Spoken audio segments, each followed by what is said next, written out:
Hi everybody, this is Eve West. Thank you for tuning into my YouTube channel.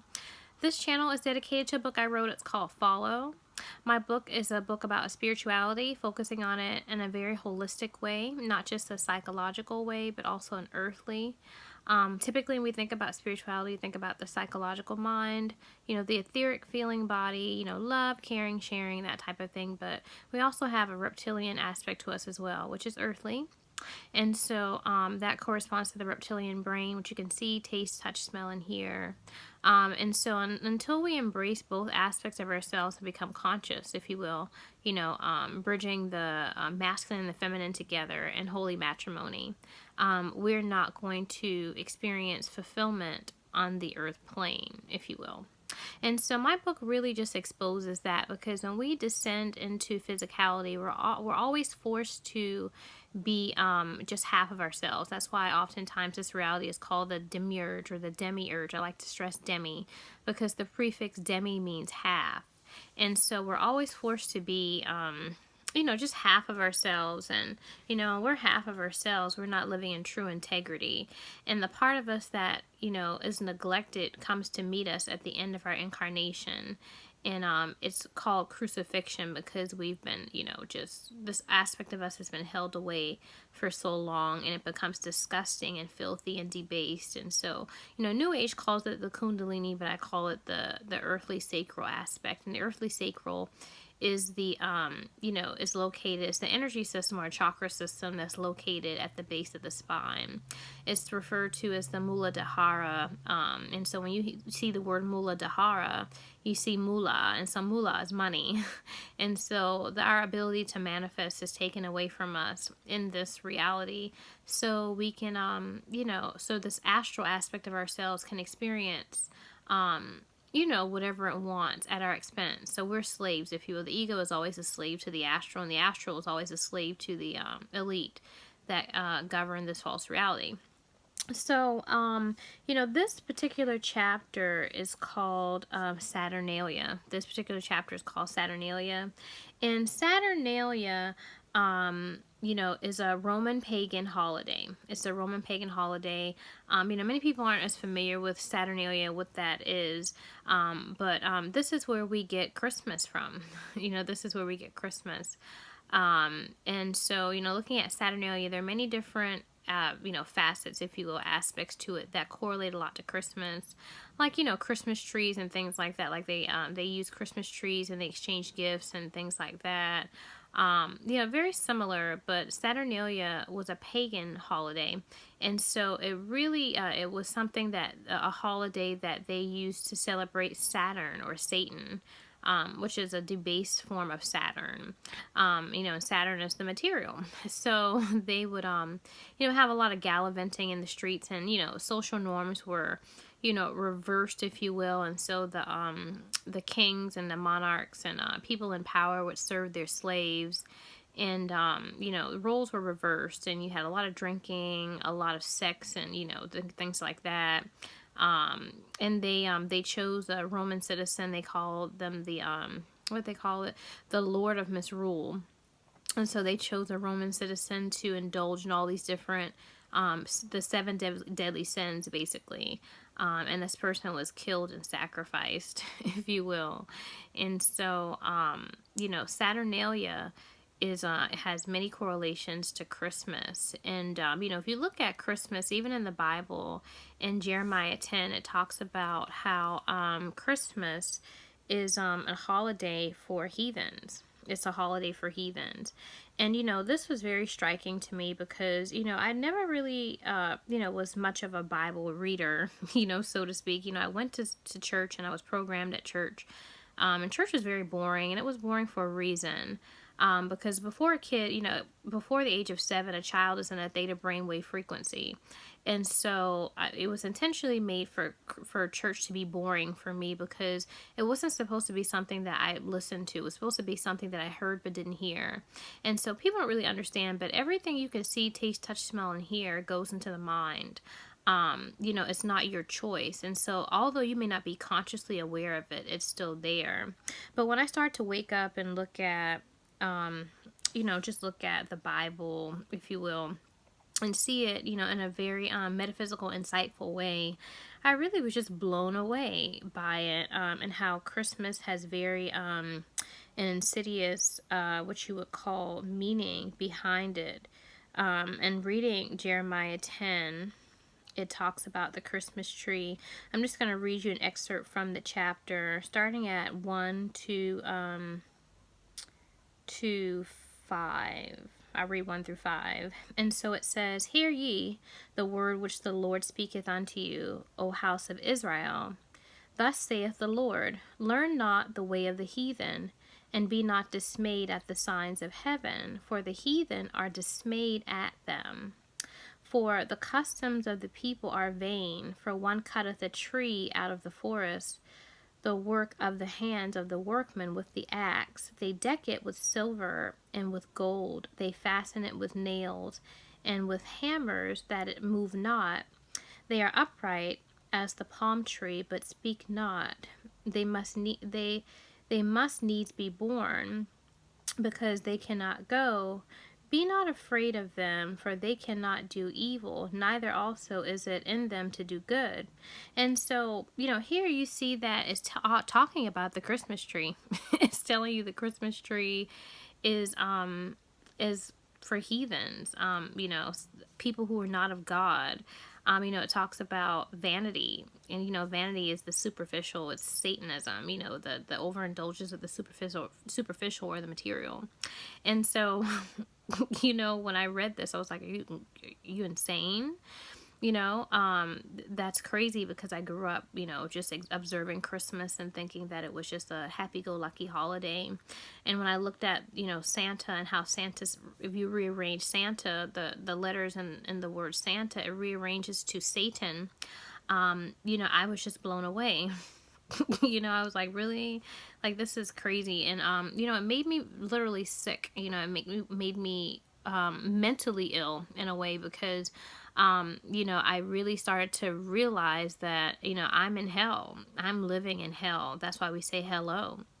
To be observing a holiday that's just celebrating my own enslavement, and how the tree correlates to the tree of life, which is the mind. The indentions on the brain actually look like the branches on a tree, and the spine corresponds to the feeling aspect of a person, the chakras or whatever that go up to the Godhead or the brain, that hold up the branches of the tree. So and the spine actually contains the etheric energy systems, or chakras, that are planets of consciousness. They correspond to planets, but these are just planets of consciousness that prevent the ascension, if you will, to the Godhead. So for example, like my throat chakra is really out of balance. My sacral chakra definitely is out of balance. And so because these etheric energy systems that are chakras are located up, my back, if you will, they hold up the mind. My mind is not in a healthy state, because in order for the mind to be in a healthy state, all the chakras have to be aligned. In perfect balance, if you will, in balance to ascend. So, and this even corresponds to, what is it? I can't remember how you pronounce it, but it's like the nodes in your, your breath. Oftentimes when you talk about, when we talk about meditation and so forth, we talk about the breath and breathing. And so, if you notice, I know this is kind of like nasty, whatever, but if you take something, you stick it in one of the nodes of your nose, or you put your finger in your nose, you will notice that your breathing is not the same in each node. So one node is more effortless, whereas the other node is more labored, if you will. And so it goes to show that the breath is out of alignment when you are in balance, when your chakra systems are in balance. The nodes actually are effortless. The breath is effortless. But if you actually pay attention to your breath or your breathing, and you pay attention to each nostril in isolation, you will understand that your nodes are off balance.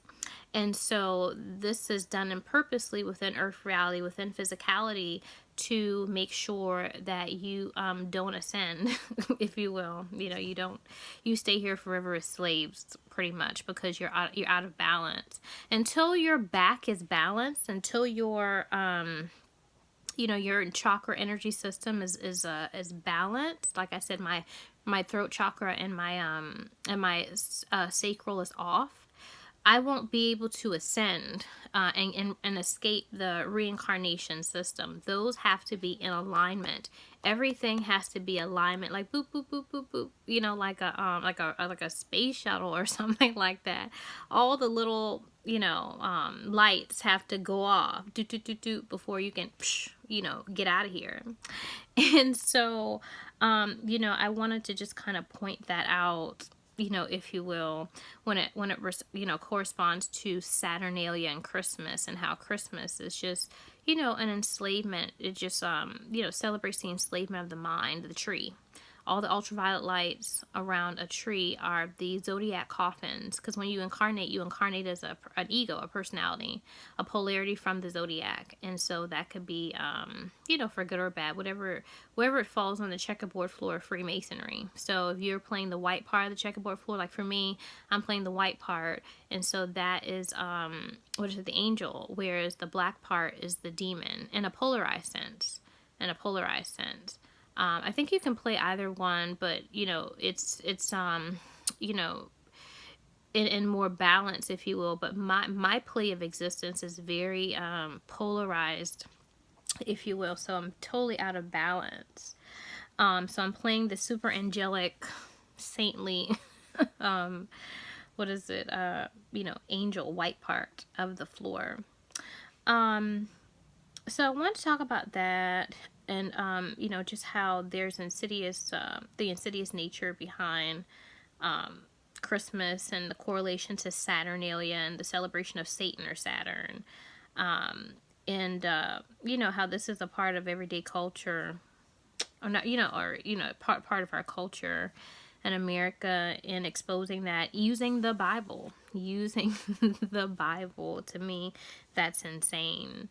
That the Bible itself talks against Christmas. And so there are many things that we observe in hell that are not, they're not, good. They're pagan, they're sadistic. And for the powers that be, they get an emotional high off of seeing us, just celebrate our own enslavement, if you will. So, I want to talk about that, and I opened this chapter with a quote from Aleister Crowley, in, since it's Saturnalia, and it's the celebrate of Saturn or Satan, which correlates to Christmas. And I have a quote from the Thelema, and the Thelema is basically a word for will. It's the Thelema is a type of Western esotericism. It's a type of spiritual philosophy that says, do what thou wilt. And so, when I first started to study Crowley, because there's a whole lot of negative energy around Aleister Crowley. He's a Satanist and a devil worshiper, and all of this stuff. And so I really, especially being the angelic ego that I play, I really didn't want to get into a lot of darkness, if you will. But, just like they say, you have to go through the dark to get to the light. And so I really had to examine myself in the dark, aspects of this, my astral self, this other personality that I carry. But just to look at, the things that I was told not to look at. Don't look at those devil worshippers. Aleister Crowley, he's horrible. So, I was like, oh, I'm gonna look now. Because I've been lied to, been celebrating my own enslavement through Christmas, and Santa is Satan. So why not? What else is out there? So I took the blue pill or the red pill? But anywho, I took whatever pill, that led me further down the rabbit hole to try to figure some things out. And so, when I looked at Aleister Crowley in the Thelema, and how the thelema corresponds to the earthly sacral aspect. And I've referred to the earthly sacral throughout my book, throughout the book, throughout the videos. And the earthly sacral is just the energy, the chakra system, the Muladhara. This is the part of you that's deactivated, your deactivated DNA. This is your part of you that's responsible for will. It's responsible for you to ground desires. So, for example, in the metaphysics, if you want to, take a trip somewhere, say you want to go to Costa Rica or something like that, you want to take a trip there. Well, that's in the metaphysics. But in order to ground that, you have to have time, you have to have money, you have to have, resources come together to ground that desire. Otherwise, it just stays within your unconscious. And so, until that's birthed into reality, it becomes a, just an archon energy. It's a wanting, it's a desire. And so your unconscious aspect of yourself gets very angry because it cannot ground that into reality. And so when I looked at, Aleister Crowley's thelema and his philosophies and how that corresponded to the will and his whole, saying is, do what thou wilt.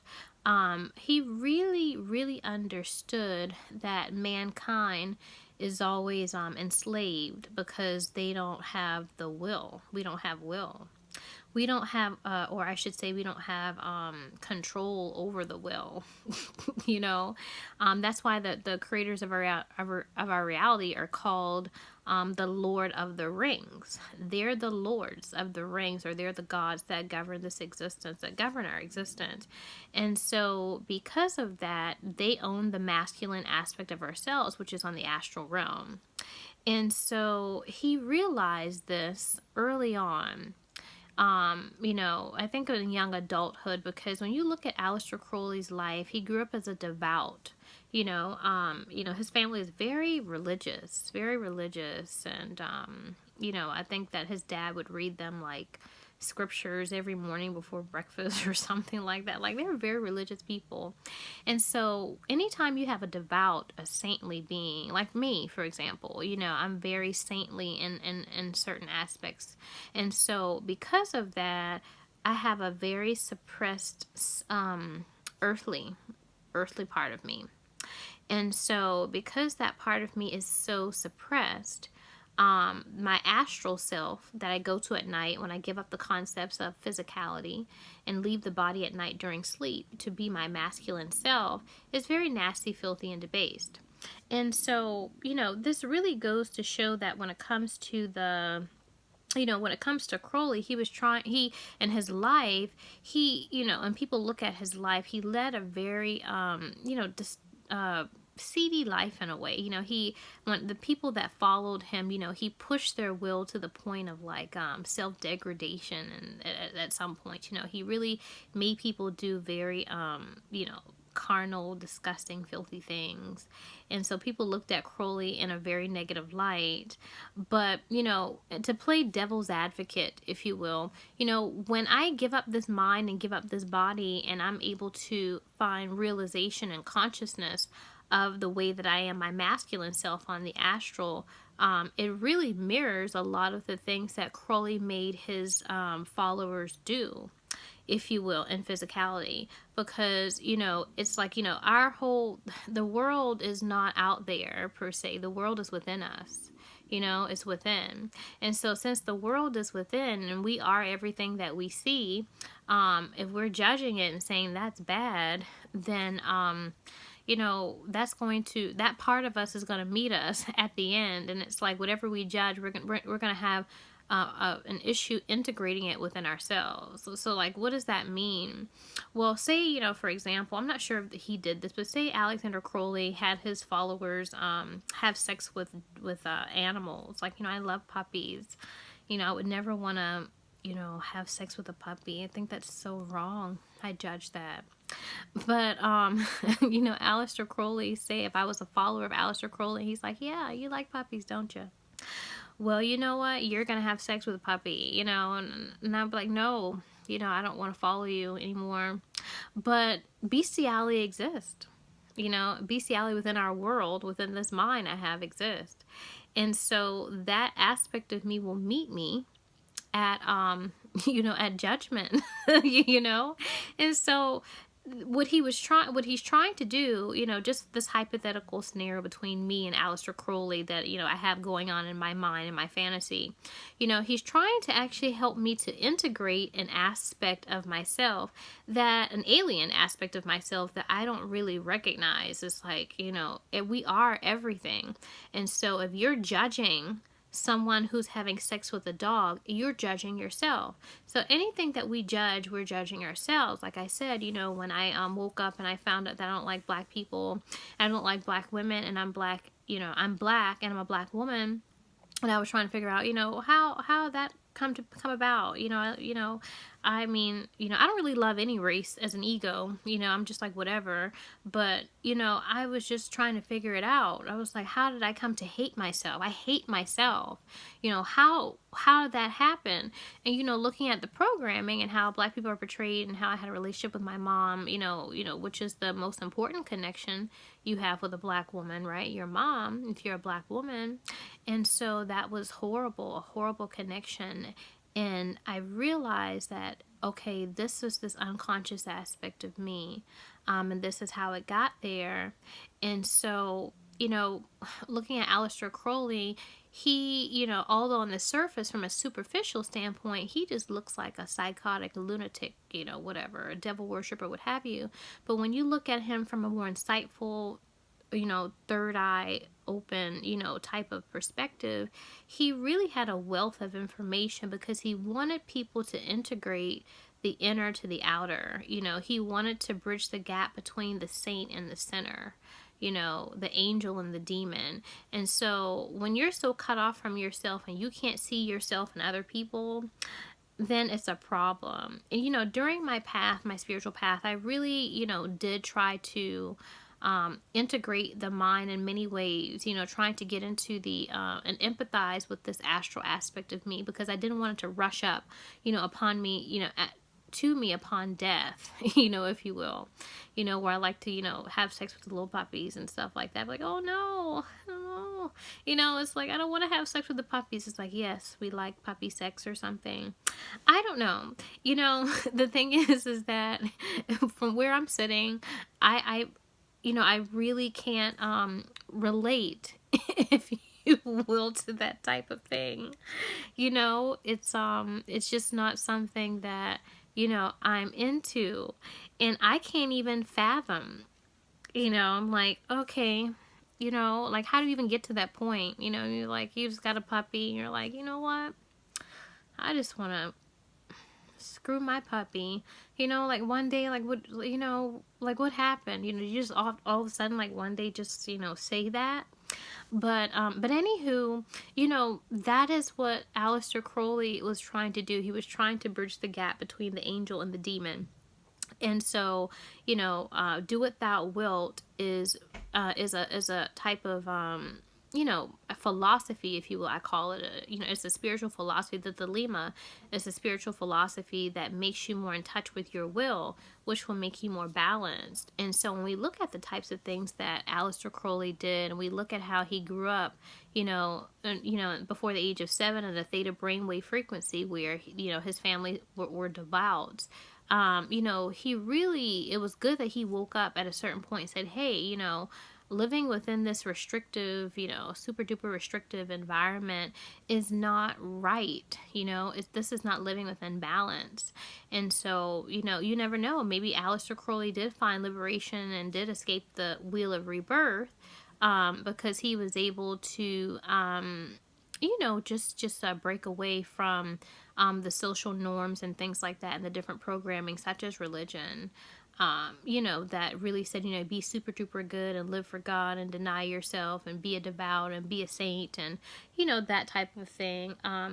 He knew that that wasn't really living in integrity, and that he was told a lot of lies that went against, the integrity of who he is as a human being. We're not just, spiritual, we're also earthly. And, people who deny the earthly, like I always mention the 19 kids and counting people, the Duggards, they're super spiritual, but they're always trying to get married. And they're always, they were in the tabloids about, a lot of the girls in the family being sexually abused because they're super spiritual. They've neglected the earthly, and that's not natural. That's not a natural thing to do. The Roman Catholic Church, the priests, oftentimes, molesting the little boys, little altar boys and stuff like that, they are denying their earthly self. And so whenever you're denying the earthly, eventually it's going to come back to haunt you.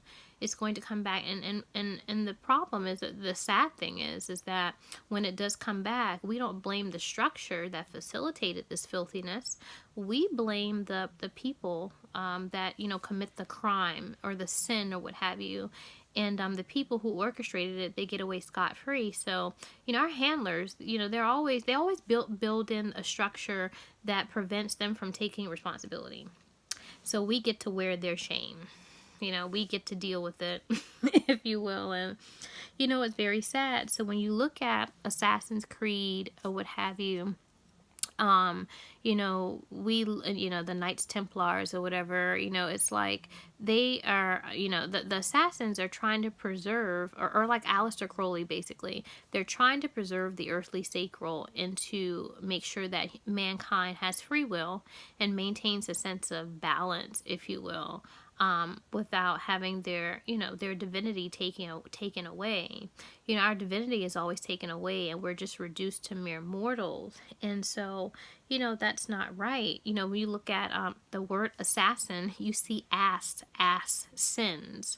And so the ass correlates a lot to the earthly sacral, to the base of the spine. It corresponds to the Muladhara, in a way. So, it's where that area where the genitals are housed, which is, the genitals represent creation and life. And so because creation and life is taken away from us and we're put into a cog where we're totally dominated by our reptilian brain, which is survival mode, where we're going to eat, see, taste, touch, smell, hear, all that stuff. Because that aspect of us is deactivated and hijacked, the assassins were able to see, past the constructs that hijacked and separated Adam and Eve, or, just had us focus on just Eve instead of Adam, if you will, or, just had us, however you incarnate, whatever, have you deny an aspect of yourself. But the ass is the earthly sacral, and so they were here to defend the earthly sacral because they knew by deactivating that and taking that aspect away from us, it made us unholy, just spiritual and not earthly, not living within balance. And so the assassins were hunted, and I guess you can consider me to be an assassin. I'm an assassin. Person where, I'm here to wake up within this hell and to expose it for what it is, because it's not a system that helps you to honor who you are in integrity. We're not just spiritual, we're also earthly. And so, because the earthly aspect was taken away from me, if you will, and deactivated, it's come back full force, and it's definitely put me through crucifixion. I've been crucified and still being crucified because of the debased earthly sacral, and I was not able to honor it because it was taken away from me through sexual abuse, through programming my unconscious, through media, religion, all these various things. And so it's time to be the assassin that I was born to be and expose it. For example, in the fall, in that video, in that chapter, I talk about my first name is Courtney. And so when you look at the etymology of the name Courtney, Courtney actually means from the court, and court means justice. And so this avatar came in and descended into hell for justice. This avatar I play came here to for the truth, because Courtney also means short nose. And so when you think of long nose, you think of Pinocchio, but short nose is the truth. And so I came here to tell the truth. That's not, my choice, if you will. And there were so many times during my path when I tried to embrace my shadows, and, I tried to not play this avatar because, I was like, oh, this is just a role. you know, if you will, why play this role? I need to really get more in touch with this angry man in my head that wants me dead, right? This astral aspect of me. But the more I tried to get in touch with this masculine aspect of myself, the more I was persecuted, you know, the more I was crucified in a way. And so in seeing that, I said to myself, you know, I really need to kind of you know, to look at things more objectively and to see what is this. And so, you know, I didn't have a choice. You know, I didn't have a choice. I had to play this avatar because, you know, in hindsight, from a Christ point of view, you know, this world is not here for you to save. It's not here for you to save. However, you know, from a more, I guess, superficial standpoint, it is. But in essence, this is all designed for you to experience yourself in that lighthearted, profound way. We're only here to love. This is only borrowed time, right? But because, you know, I've been conditioned and imbalanced at a young age, you know, and I'm not in governance of the ego, if you will. Somebody else owns it. So since I'm not in governance of it, and, you know, I'm the one that's blindfolded, and, you know, I'm the one that actually is told to paint a picture, but someone else has my hand creating the picture, it's not my picture. And so really, to be honest with you, it's not my show. I can observe it. I can be the conscience, you know, the Christ consciousness that observes the show, but it's not my show. And so, you know, I definitely want that to be known, and to know that, you know, I was sent here, you know, and I obeyed. It's not like it's something that I contracted to do because of my will, if you will. So definitely not. With all the hell that I've gone through, I would have said, no way, you know, you want me to do what and go through what? No. So, you know, I definitely contracted to, you know, to get this done. You know, and to make sure that this story is told, if you will, before I actually get reincarnated to my next avatar. So, you know, I really just in this chapter in Saturnalia talk about Saturn, you know, the Greek god Saturn, and how that's the, you know, Greek god of the material. You know, I talk about how Saturn is infused throughout all of our society. You know, it's infused in our, you know, advertising, especially like I talk about different companies like, you know, like Target and, what is it, you know, Internet Explorer, Boeing, you know, there's just so many. I think it was a Capital One, I think, you know, they have the ring of Saturn, if you will. And so, you know, Saturn and Saturn worship is definitely permeated throughout our society. And also you'll see stars everywhere. You know, stars are very key here, if you will, when it comes to Saturn and Saturn worship. And there's one song by Jay-Z and his wife Beyonce that that really sheds light. You know, it really sheds light on Saturn worship. And, you know, it talks about the star, because if you look at the star, you know, Jay-Z mentions in his song about, you're sure to see stars. This is high level, not eye level. My bezel, courtesy of Audemars. And so when you look at, you know, the lyrics from Upgrade You, especially from Jay-Z, he's telling you that the star is Satanism. You know, the star represents the pentagram or the Star of David, however you want to look at it. Oftentimes, there's a light and dark aspects to certain symbolism within our society. So, you know, the pentagram corresponds to the 5 senses, which is the reptilian brain. And so really you can't even, you know, you can't observe or even interact within our reality without the reptilian brain, without the 5 senses.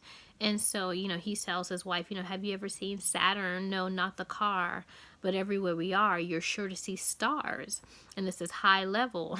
And so the stars, if you will, just represent Satanism. It represents, he's telling you that everywhere you look, you're going to see Satan.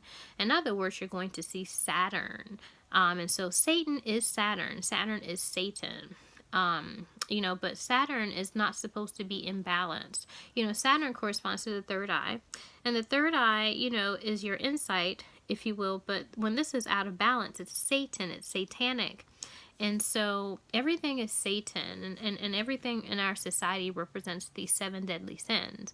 You can see it all the time. You look on TV, you know, it's like, don't be a but you see, you know, food advertised in your face all the time. You know, it's like, don't be lustful, but you see lust all the time, you know, on TV, if you will. And, you know, it's like, don't be wrathful, you know, don't, you know, be slow to anger. But you see anger in your face all the time with all the killing shows and stuff like that, and your music is about murder and killing, and the music's all about sex and stuff. Everything, all the 7 deadly sins are in your frame of reference, in your consciousness.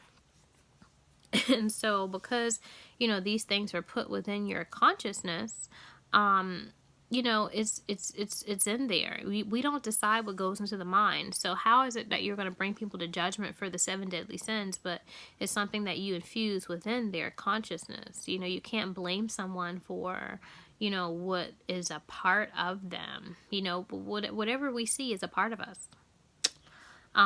So, you know, because of that, it's like, hey, you know, what can you do?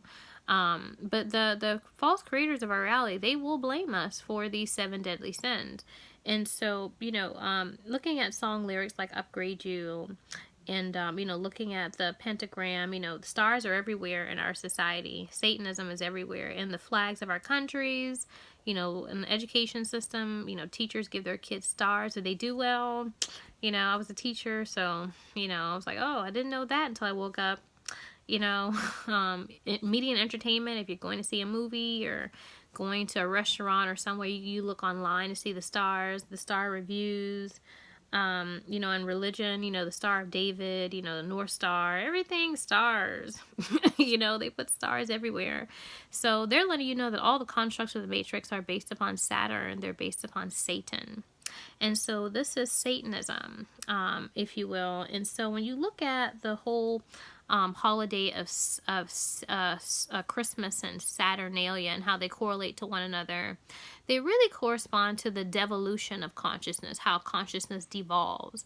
Because whenever we give up the mind and body and we haven't aligned and become, I guess what you would call balanced, you do go through a purge. And people are familiar with the Purge, which is like you know, the movie, and now I think it's like a television series where people go through a night of just lawlessness. You know, the government allows them to do whatever they want for 24 hours without penalty. And so Christmas and Saturnalia, which have strong correlations to one another, really represent the devolution of consciousness. And so when you oftentimes in Christian theology, you see Jesus depicted hanging on the cross, you see him between his mother, which is his nature, his innocence of his nature. And then you see his lover. I know people are like, oh, that's not his lover, it's not proven, but you know, that's his twin flame. And she's nasty and a filthy whore because he has to cast 7 devils out of her. So Mary is nasty. And so this just represents Jesus. You know, I know that people are like, oh, that's his lover and his mother. From a superficial level, it is.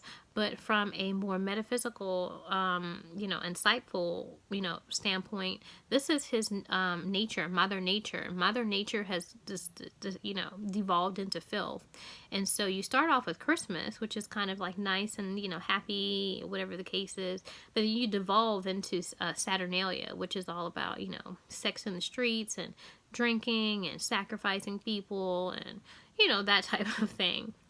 And so I really just wanted to expose that and how the true assassins, the Assassin's Creed, they really, you know, work to expose this whole system of suppressing and deactivating the DNA, the sacral earthly aspect of a human being to manifest. Because with that activation, human beings can do whatever they want. You know, you can do whatever you want, and you're not bound, if you will, to this, to the material. You know, you're not bound by desire. You know, everything here is about desire, and your desires become your God. That's why in the New Age you often see reptilian type figures, like they depict reptilians like guiding people and telling them to do bad things, or whatever the case is, because you know, our masculine part of us, which is the earthly sacral that has been deactivated, which is our astral self, governs our consciousness. And so, you know, the assassins are here to defend the sacral, because the assassins knows that, you know, the sacral is important. You know, the sacral is important to becoming balanced, and living a more fulfilling life, if you will. But we get into all matters of, just all matters of, things in life, making poor decisions because my sacral was debased.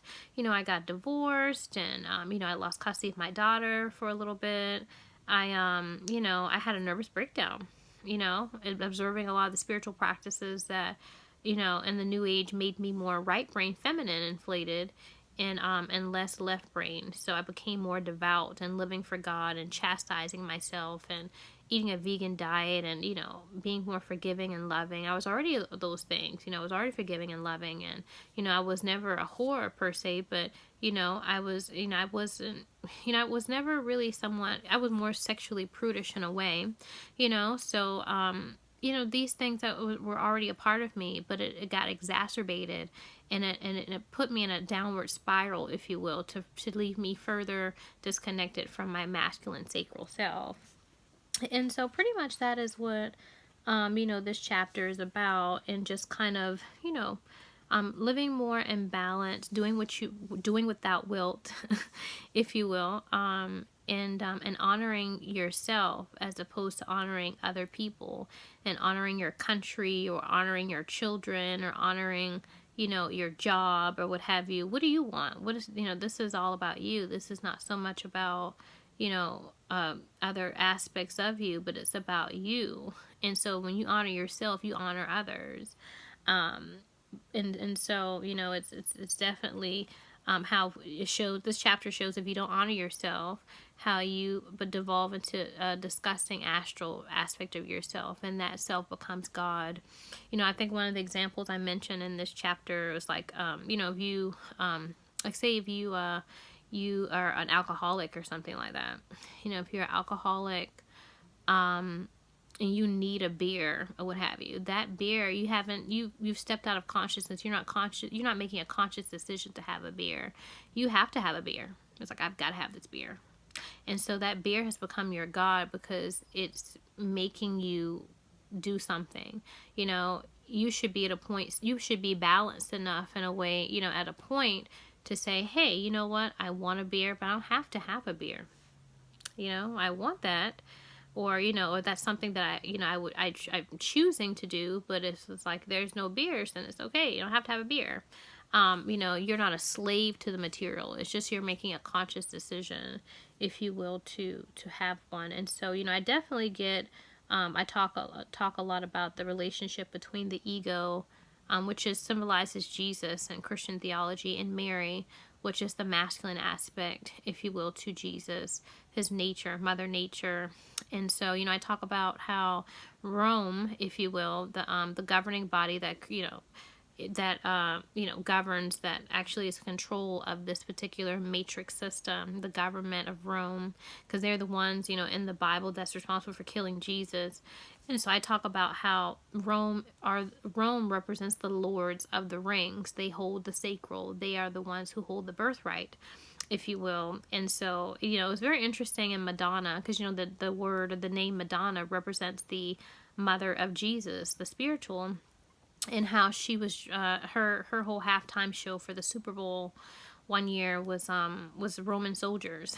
And so, she's got all this Baphomet stuff going on, and, and it was funny too, because she had a countdown on her show. Her show's countdown was in even numbers. Like my third eye caught that. It was like, why would you do a countdown in even numbers? So this is all the war on Eve. You look at Assassin's Creed, if you will, they are trying to obtain the mind of Eve. It's always trying to kill Christ, if you will, always trying to kill Christ and trying to bring in the Antichrist. And so, the Madonna has definitely devolved into an Antichrist state. Nature, Mother Nature, the earth, has devolved into a very satanic state, if you will. And so, by having her halftime show, countdown in even numbers, and having all the Roman soldiers and, all the different Baphomet things that she definitely interjects within her,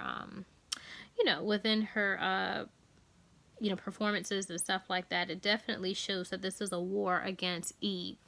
and trying to destroy the feminine right brain aspect of a being. So you are just an unholy shell of yourself, a reptilian minded person that's governed by your five senses, which you can see, taste, touch, smell, and hear, and that's it. And so, you know, that's mainly what I talked about in Saturnalia. You know, I did talk a little bit about Neo and Agent Smith and the Matrix. You know, because you know, when we look at the Matrix, it's very you know, it definitely reveals a lot of information about the nature of reality and the ego and the astral self. And Satan, or Saturn, if you will. You know, Agent Smith is Satan. You know, he is Neo's unconscious astral masculine self. And so until Neo, which is the ego, which is the feminine spiritual self, finds union with this masculine aspect of himself, he doesn't, then, you know, things don't stop. You know, the movie just keeps going on and on and on. And so, you know, it's important that we find union with our masculine to become one, if you will. But the constructs of the Matrix are just, you know, through every incarnation, it means the intention is to separate the right and the left brain, separate right and left, right and left. And as I went through crucifixion, and I really started to see the separation, you know, it was funny because during my crucifixion, I really thought I was doing things to, you know, to make life better, if you will, like observing a vegan diet. I'm like, oh, you know, the new age says go vegan, you know, and you will be able, you know, in meditation, you'll be able to access higher dimensions, if you will. But I was already a feminine, you know, ego, whereas I was always in a way in a meditative state. I'm empath. And so empaths, we always notice everything. We're always in a different frequency in a way. And so going vegan inflated my feminine even more, took me even more away from my unconscious self, and I started to experience a lot of affliction. And so, you know, it just goes to show that we have to find union, if you will, and balance ourselves if we're going to ascend off the earth plane. So, you know, pretty much that's what Saturnalia is about. You know, it's just to show the devolution, the devolving, debasement of our earthly sacral, and how the earthly sacral is deactivated, and that's permeated throughout different constructs of society. So if you look in the comment section, it has a link for you to purchase the book if you choose. And I will see you guys in my next video.